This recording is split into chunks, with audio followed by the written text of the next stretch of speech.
As a business owner, I know firsthand how challenging business can be. And of course, we're heading into quite an interesting year in business. A lot of economic, political circumstances at play. A lot of volatility continues throughout the markets. And of course, we're seeing a lot of disruption, particularly around artificial intelligence. And you would have seen the press announcements just in recent weeks around DeepSeek and how that has leapfrogged Chat GPT, and it was built, cheaply, quickly, and has completely disrupted, and the markets reflected that change.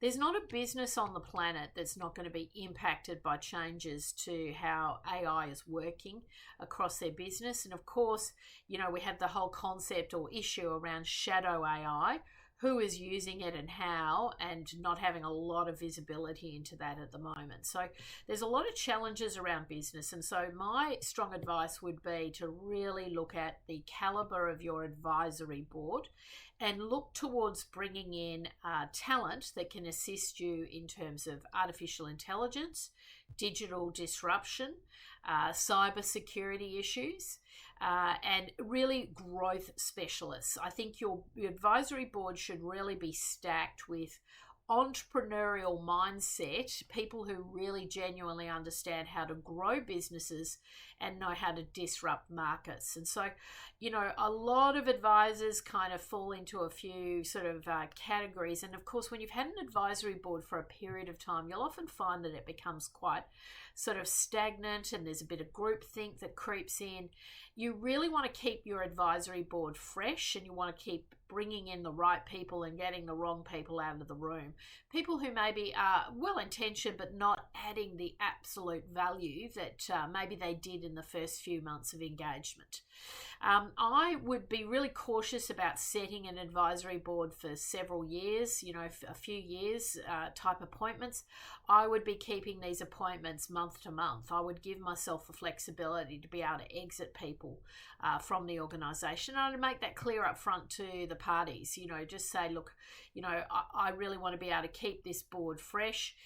As long as you're adding value, I can see us, continuing to engage, but I want to have the flexibility to be able to move people in and out of the advisory board from time to time.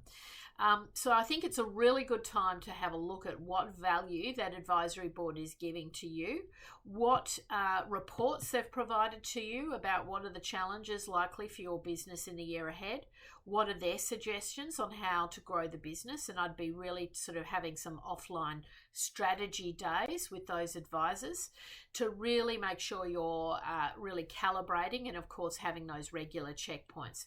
I don't think meeting quarterly is going to be enough. I think you're going to want to have pretty frequent meetings, but you're going to want to get your advisors to bring key content back to you, write a report, come back with their research. So you really want to get bang for the buck with the advisors, and really make sure they're working extremely well. The whole point of an advisory board is that it shouldn't be getting bogged down in business as usual and governance type matters.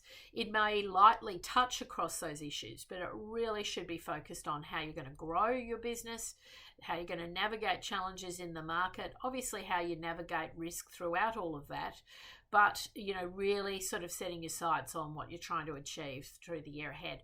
And I think having at least one or two of those specialist hires who maybe can help you navigate artificial intelligence, how you could apply AI to your business to make it more commercial, would be one of my top picks for the year ahead.